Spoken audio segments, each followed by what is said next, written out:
बच्चों, आज हम आपके सामने व्याकरण का एक नया टॉपिक लेके आए हैं, जो है उपसर्ग। कहीं बच्चों के पढ़ने में या समझने में इसमें कंफ्यूजन होता है। आज इन छोटी छोटी बातों को भी हम ध्यान देके पढ़ाएंगे, जिससे आपका कंफ्यूजन दूर हो। ठीक है, तो आज का हमारा टॉपिक है उपसर्ग।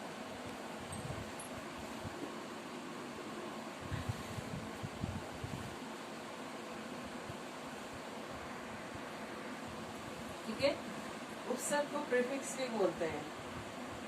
क्या बोलते हैं हम? प्रीफिक्स। ठीक है, तो जहाँ तक हम आज तक हम आप लोग पढ़ते हुए आ रहे हैं, बचपन से लेके अभी तक जितनी भी कक्षाएं आपने पढ़ी है, हिंदी में जो भी टॉपिक पढ़ा है उपसर्ग के बारे में, उसमें यही बताया जाता है कि जो शब्द के आगे जुड़ता है, जो अक्षर शब्द के आगे जुड़ता है और शब्द का रूप चेंज कर देता है, उसी को हम उपसर्ग कहते हैं। ये तो एक सिंपल सी डेफिनेशन है जो हमें शुरू से बताई जाती है और पढ़ाई जाती है। फिर भी हम इसी में थोड़ा सा आगे इसका विस्तार करेंगे। जो शब्दांश शब्दों से पहले लगकर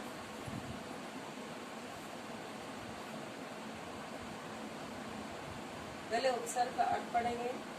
जो शब्दांश शब्दों से पहले लगकर, जो शब्दांश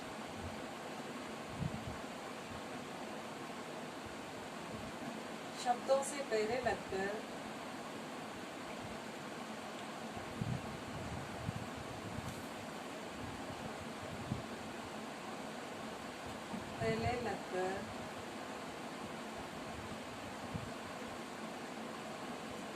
उसका अर्थ बदल दे, उसका अर्थ बदल दे,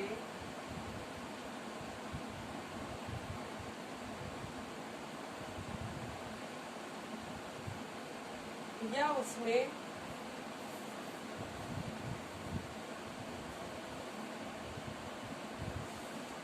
विशेषता उत्पन्न कर दे, विशेषता उत्पन्न कर दे,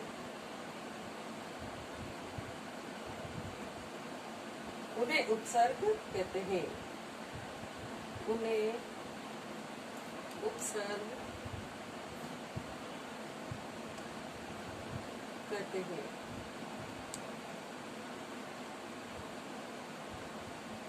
देखो क्या लिखा है हमने कि जो शब्दांश, शब्दांश यानी शब्दों के अंश, अंश यानी कि एक छोटा सा टुकड़ा मात्र, शब्दों से पहले लगकर, इससे पहले लगना है एक शब्द है, कोई पर्टिकुलर एक शब्द है। जैसे हमने शब्द लिया खिला, है ना, खिला यानी कि खिलना, फूल का खिलना, खिला। तो हम बोलते हैं फूल पूरा खिल गया, फूल आधा खिला है। तो उसके आगे हमने क्या वर्ड लगाया? अध खिला, अध खिला। तो क्या हुआ? खिला से तो पता चल रहा था कि भाई खिल गया, लेकिन अध जब वर्ड आगे लगा दिया हमने तो अध खिला हो गया। तो उससे पता चला कि हमने आगे एक शब्द लगाया है शब्दांश से पहले लगकर, है ना।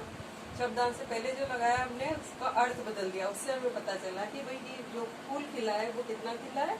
आधा खिला है।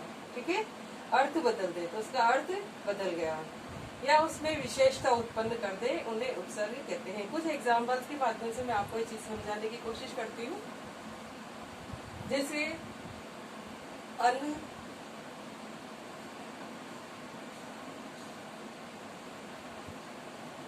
और ये पढ़। ठीक है, क्या बनेगा इसका? दोनों को मिलाओ, अनपढ़, अनपढ़। ठीक है, तो ये हमारे पास एक शब्द था पहले, क्या था? पढ़। पढ़ का मतलब होता है पढ़ने से, लेकिन यहाँ पर हमने क्या उपसर्ग जोड़ा है? इसमें अनुपसर्ग जोड़ा है। अनुपसर्ग जोड़ने का मतलब है कि इसमें अब एक विशेषता उत्पन्न हो गई है कि कौन कितना पढ़ा हुआ है, कैसा पढ़ा हुआ व्यक्ति है कि अनपढ़ है, यानी कि उसने अभी पढ़ाई की ही नहीं है, उसे पढ़ाई संबंधी कोई जानकारी नहीं है। तो पढ़ने से तो हमें ये चीज पता ही, पढ़ शब्द से ये बात पता नहीं चल रही, लेकिन जब उसके आगे अन लग गया तो हमें ये पता चला कि वो व्यक्ति अनपढ़ है, वो साक्षर नहीं है। एक और शब्द हम देखते हैं, कम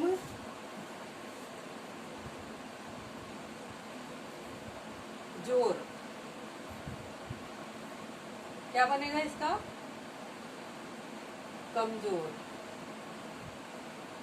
देखो अब यहाँ पर भी जोर शब्द है एक, जोर से हमें शक्ति का भी पता चल रहा है ना, कमजोरी का भी पता चल रहा है, वीकनेस का भी पता चल रहा है, सब तरह की बातें। जोर, जोर का मतलब जोश का भी पता चलता है, एक तरीके से जोश का पता चलता है, शक्ति का पता चलता है। लेकिन जब उसके आगे अपन ने क्या उपसर्ग लगा दिया? कम उपसर्ग लगा दिया, तो कमजोर, यानी कि शक्ति तो होना चाहिए था, जोर उसमें होना चाहिए था, लेकिन क्या हुआ? वो कैसा है? कम। तो कम उपसर्ग लगाने से वो शब्द बन गया कमजोर। ठीक है, ऐसे एक और एग्जांपल लेती हूँ मैं।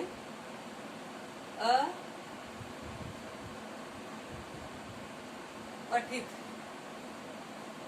अपठित शब्द का अर्थ क्या होता है? पढ़ना, पढ़ा हुआ। ठीक है, यही अर्थ होता है पठित का, पढ़ा हुआ। लेकिन जब इसके आगे अ जुड़ जाता है तो क्या बनेगा?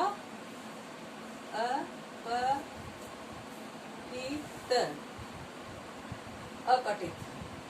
और अपठित का मतलब क्या हुआ? जो पढ़ा हुआ नहीं है। तो इसका मतलब हमें कैसे पता चला कि हमें अ जोड़ने पे अपठित हो गया और अपठित का मतलब पढ़ा हुआ नहीं है? इसका मतलब जो अ उपसर्ग हमने लगाया है इसका कोई अर्थ है। हमने ये बात यहाँ पे ध्यान देने की है। जो अ उपसर्ग यहाँ लगा, अ से मतलब हुआ कुछ काम नहीं होना, मना करने के अर्थ में या नहीं होने के अर्थ में।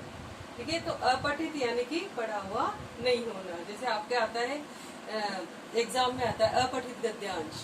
ठीक है, एक तो पठित गद्यांश होता है जो आपका पढ़ा हुआ आपकी बुक में से आता है, एक अपठित गद्यांश होता है जो बुक के बाहर का आता है, जो आपका पढ़ा हुआ नहीं होता है, तो उसको बोलते हैं अपठित। ठीक है, आपको यहाँ तक बात समझ में आ गई होगी। इसके आगे हम लेते हैं उपसर्ग के भेद। अब उपसर्ग कितने प्रकार के होते हैं ये हमें देखना है।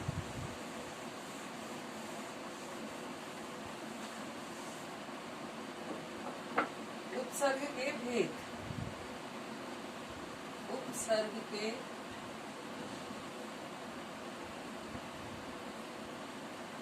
भेद। देखो कितने प्रकार के उपसर्ग होते हैं। काइंड्स ऑफ प्रीफिक्स, इसको बोलते हैं काइंड्स ऑफ प्रीफिक्स, उपसर्ग के भेद। ठीक है, तो हम जब हिंदी शब्द के यहाँ पे बात कर रहे हैं, उस हिंदी सब्जेक्ट में होता है कि उपसर्ग 4 प्रकार के माने गए हैं। कितने प्रकार के हैं? 4 प्रकार के। 4 प्रकार के। ठीक है, अब वो कौन कौन से हैं वो देखते हैं हम। पहले है संस्कृत के उपसर्ग। संस्कृत के उपसर्ग। ठीक है, दूसरा है हिंदी के उपसर्ग। हिंदी के उपसर्ग। तीसरा है यहाँ पे उर्दू के उपसर्ग। उर्दू के उपसर्ग। चौथा है उपसर्ग की तरह प्रयोग किए जाने वाले, उपसर्ग की तरह प्रयोग किए जाने वाले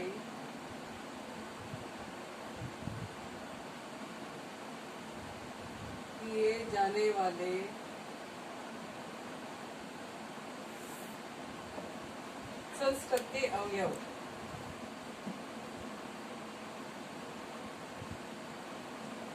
संस्कृत के अवयव।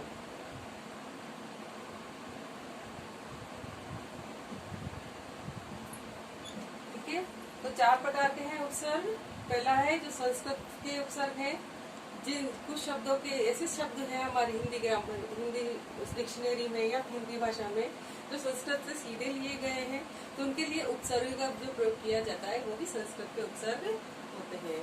कुछ हिंदी भाषा के हैं, उनमें हिंदी के ही उपसर्ग लगेंगे, और कुछ है उर्दू के उपसर्ग जो उर्दू भाषा से आए हैं, लेकिन उनमें उर्दू के उपसर्ग ही प्रयोग में आएंगे। तो ये क्या उपसर्ग के भेद हैं, द काइंड्स ऑफ प्रीफिक्स इनको बोला जाता है।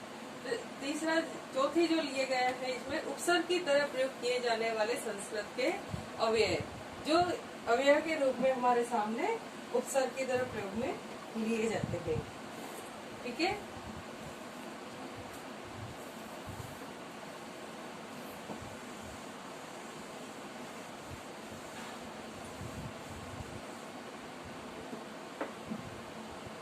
पहला है संस्कृत के उपसर्ग।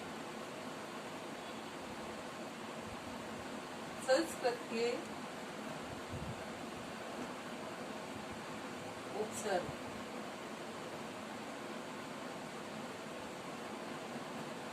देखते हैं इनका एग्जाम्पल। सु, पहला वर्ड है इसका सु। सु से क्या पता चलता है हमें, क्या अर्थ होता है सु का? सु का अर्थ होता है अच्छा या सरल। क्या अर्थ होता है सु का? अच्छा या सरल, दो अर्थ निकलते हैं इसके, है ना। सु का क्या अर्थ है? अच्छा और सरल। अब इससे बनने वाले शब्द हम काम में लेंगे, वो शब्द होंगे सुकर्म। कर्म के आगे सु लगा दिया, क्या होगा? सुकर्म, यानी कि अच्छा कर्म। सुगम, सुगम, गम के आगे सु लगाया तो क्या बना? सुगम। ठीक है, सुगम यानी कि सरल, आसान रास्ता। और शील के आगे सु लगाया तो सुशील। ठीक है, इसके बाद हम लेते हैं। समझ में आया आपको यहाँ पे कि सु यानी अच्छा सरल, क्या अर्थ निकलता है? उपसर्ग की यही पहचान है कि जो भी अक्षर होगा, जो भी शब्द यहाँ पे लिया जाएगा, उसका कुछ न कुछ अर्थ अवश्य होगा। तो यहाँ हमने सु लिया है, तो सु का अर्थ होता है अच्छा सरल। और वर्ड लिए है, जैसे कर्म लिया तो कर्म के आगे सु लगाया, सुकर्म। गम, गम के आगे सु लगाया, सुगम। शील, शील के आगे सु लगाया, सुशील। ऐसे ही और वर्ड है। परा,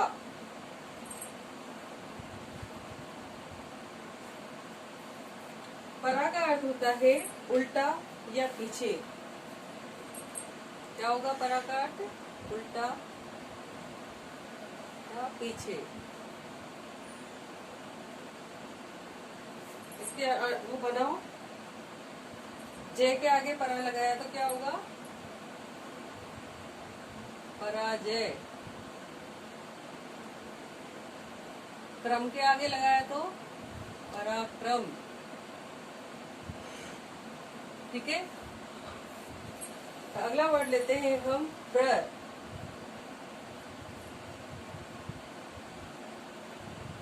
प्र का मतलब होता है अधिक या आगे।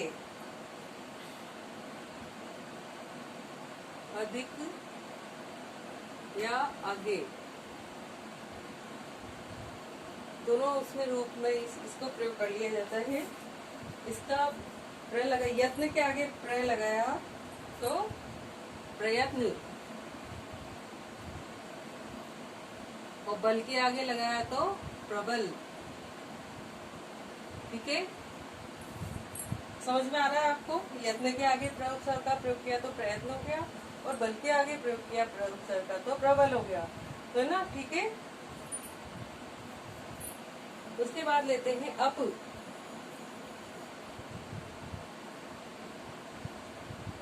अप का अर्थ होता है बुरा या अपूर्ण।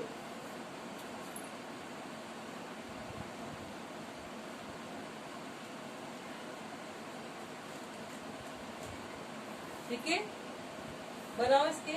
अपमान, मान के आगे लगाया तो अपमान,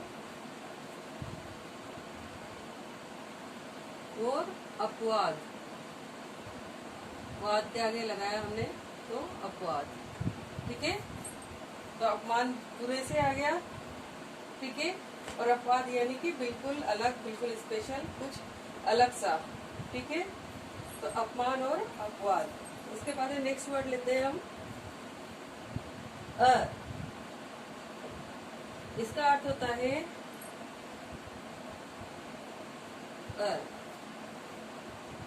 निषेध या अभाव। का अर्थ होता है निषेध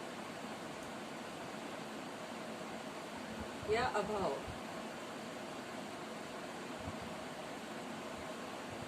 ठीक है। इसका वाक्य में इसका प्रयोग करेंगे। अज्ञान, अज्ञान, ज्ञान के आगे लगाया तो अज्ञान हो गया। अविद्या,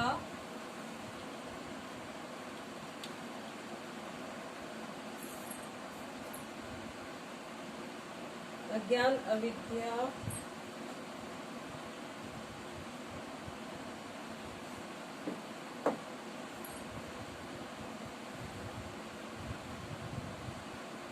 ठीक है। तो इस तरह के वर्ड हमारे सामने आते हैं। ये संस्कृत के उपसर्ग हैं। कुछ शब्द इसी तरीके से लिए गए हैं। जो संस्कृत के वर्ड थे उनको वैसे ले लिया, और इस तरह के उपसर्ग हमारे सामने सु, परा, प्र, अप, इसी तरह अन्य शब्द भी हैं जिनका हम प्रयोग इसमें कर सकते हैं।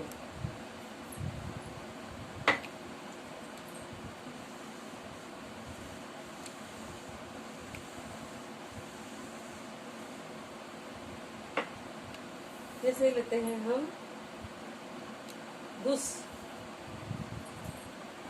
दुस उपसर्ग। दुस का क्या अर्थ होता है? बुरा,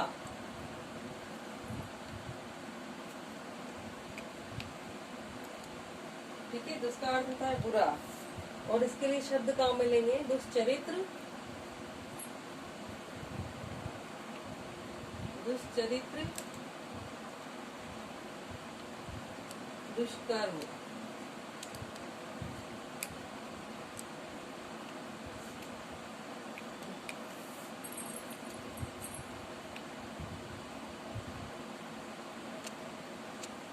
ठीक है। तो दुष्ट शब्द काम लेने से क्या पता है? बुरे के लिए प्रयोग में हुआ है, दुष्चरित्र और दुष्कर्म।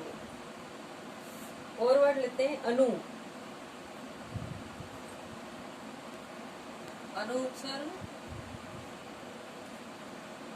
अनु का मतलब होता है पीछे या समान, पीछे या समान। इसका प्रयोग करो बच्चों। अनुगमन, अनुराग, अनुगमन, देखो अनुगमन, गमन के आगे प्रयोग किया तो अनुगमन, अनुराग,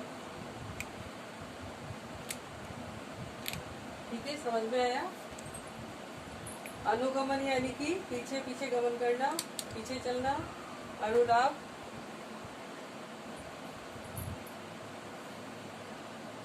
और अनुकरण,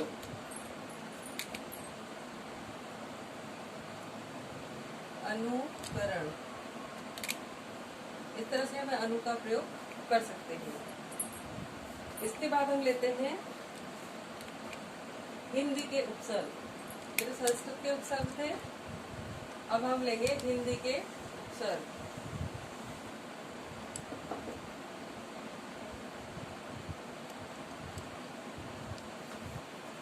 हिंदी के उपसर्ग,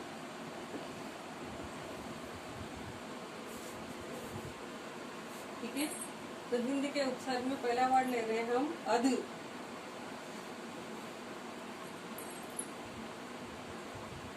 अध, अध का अर्थ होता है आधा,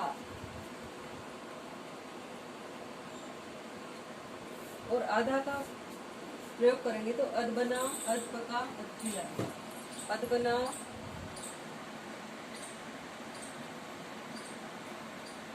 अध पका। तो हम पढ़ा रहे थे आपको हिंदी के उपसर्ग। हिंदी के उपसर्ग में जैसे हमने वर्ड लिया अध, अध उपसर्ग है। अर्ध का अर्थ होता है आधा। जैसे अध बना, अध पका, ठीक है। अध खिला, अध खिला,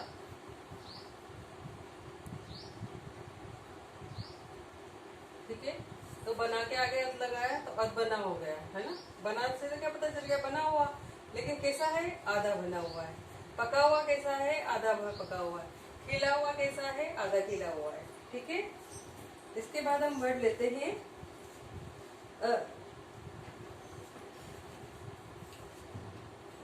अभाव या निषेध में। लेते हैं यहाँ पे अभाव या निषेध।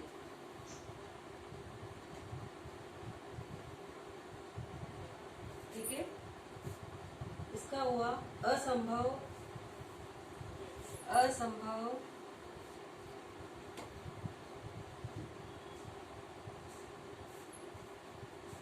अज्ञान,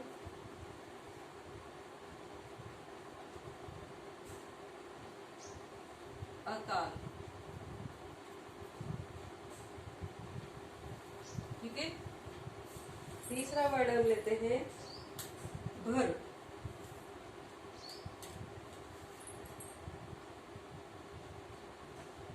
ये उपसर्ग है भर, इसका अर्थ होता है पूरा।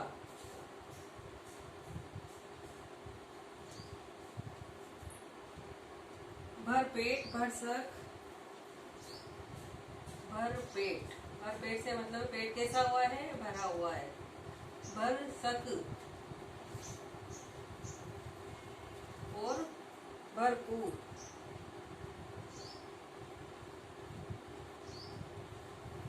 ठीक है,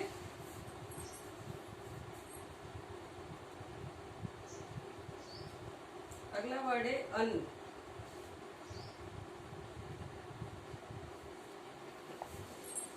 अन्न का मतलब होता है रहित।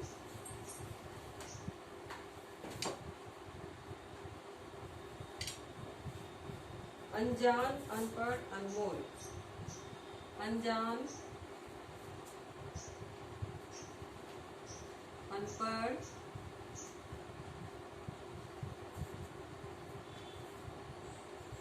अनमोल।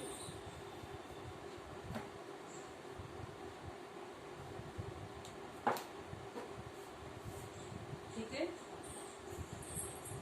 यह है हिंदी के उपसर्ग। देखो अध मतलब आधा। उपसर्ग में एक बात ध्यान देने की है कि जो यहाँ पे उपसर्ग होगा उसका कोई न कोई अर्थ अवश्य होगा और शब्द के साथ जुड़कर एक नया अर्थ देगा।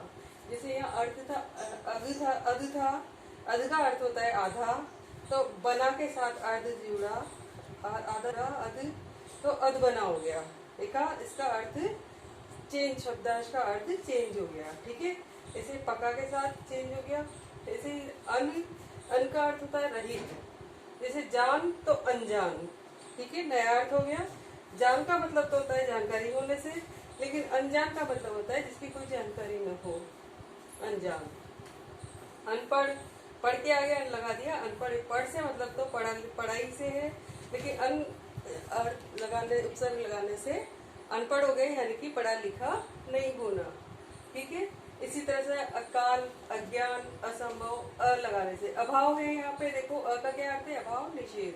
तो संभव के आगे क्या लग गया, तो असंभव हो गया। संभव से तो मतलब था कि सब कुछ कर देना, हो पाना, लेकिन असंभव का अर्थ हो गया नहीं हो पाना।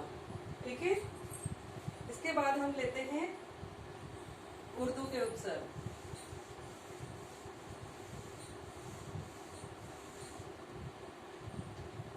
उर्दू के उपसर्ग।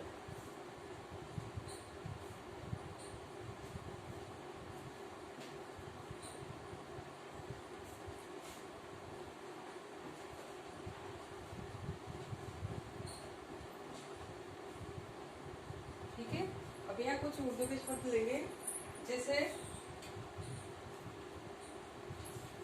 ला। ला का अर्थ होता है उर्दू में बिना या नहीं।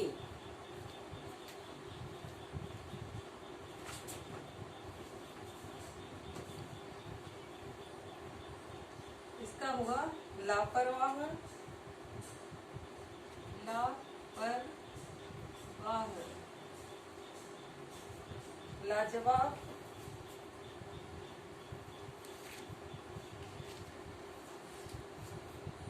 ठीक है। परवाह के आगे ला शब्द लग गया, परवाह करना यानी कि केयर करना, लेकिन ला लगते ही लापरवाह यानी केयरलेस होना। जवाब यानी कि किसी का सही जवाब सटीक जवाब देना, लेकिन उस लाजवाब लगते से ही क्या होगा, कोई अच्छी अलग तरीके से जवाब देना, लाजवाब होना। उसके बाद है बद।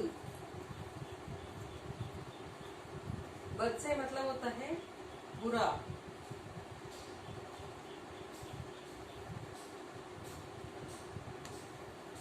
इसके मीनिंग बनाओ, बदतमीज,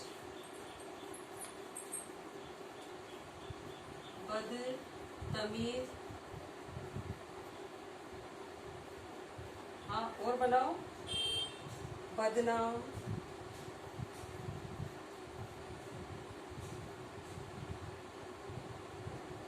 और बनाओ बदसूरत, बदसूरत। ठीक है। सूरत, सूरत यानी शक्ल, लेकिन शक्ल कैसी है, बदसूरत है यानी कि अच्छी नहीं है, बेकार है। नाम तो है पर कैसा है, बदनाम है, यानी कि उसकी बुराई होती है जगह, उसकी बदनामी हो रही है। तमीज है, तमीज से तो पता चलता है कि उसमें सब तरह के घर से उठने बैठने, बातचीत करने के, व्यवहार करने के, लेकिन बदतमीज यानी कि उसमें कोई तमीज, किसी प्रकार की कोई शिष्टाचार नहीं है। ना, अगला वर्ड है ना। ना का मतलब होता है नहीं। नहीं से हमारा वर्ड बनाते हैं हम नालायक,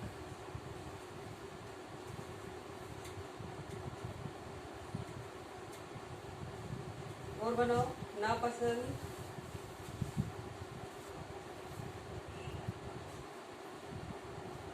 नापाक। ठीक है। अगला वर्ड लेते हैं बे।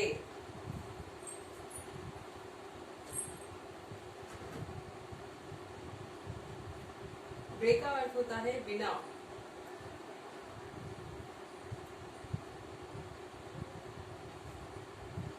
कैसे बिना, बेअक्ल,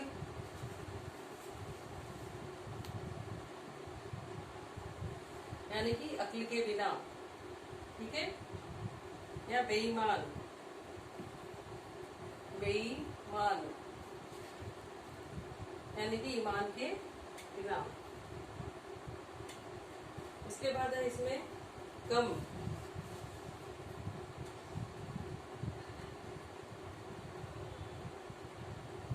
कम का अर्थ होता है थोड़ा।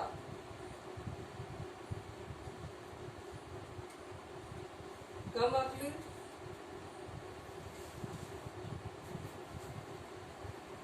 कम अक्ल,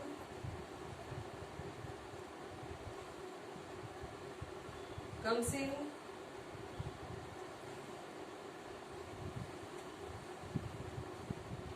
हाँ बनाओ और शब्द बनाओ इसके, कम उम्र, कम उम्र। ठीक है। ये हमारे उर्दू के उपसर्ग हो गए।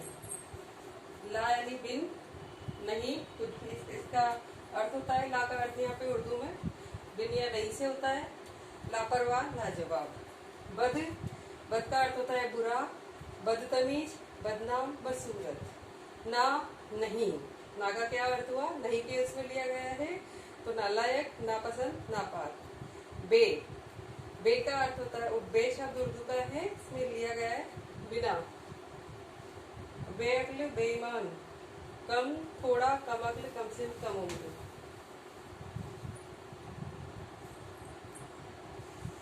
अगला हम लेते हैं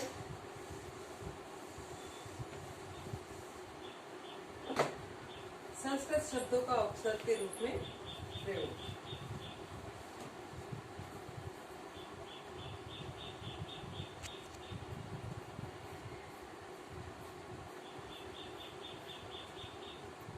शब्दों का उपसर्ग के रूप में, उपसर्ग के रूप में प्रयोग। ठीक है। जैसे कौन से शब्द होते हैं, अधर,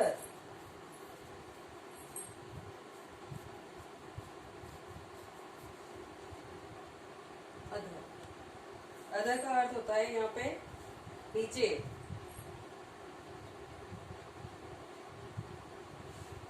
इसको शब्दों के साथ जोड़ो, अधोपतन,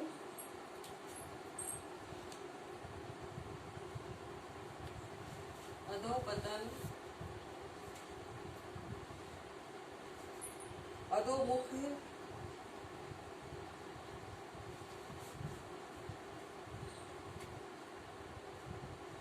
अधोगति, अधोगति। ठीक है। दूसरा लेते हैं सह। सह का अर्थ होता है साथ।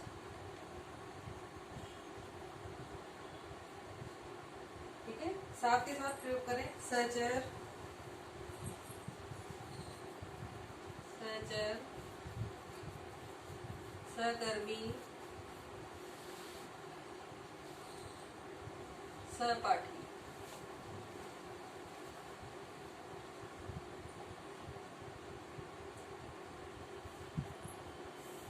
इसके बाद लेते हैं हम स्वर। स्वर का अर्थ होता है अपना।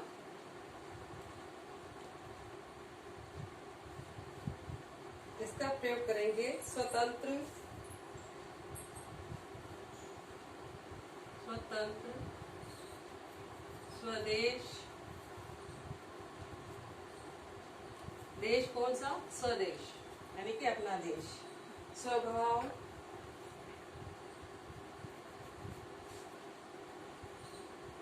स्वराज्य।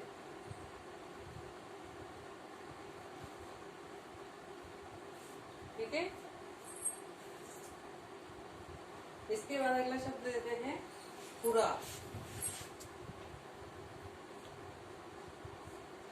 पुरा का अर्थ होता है प्राचीन।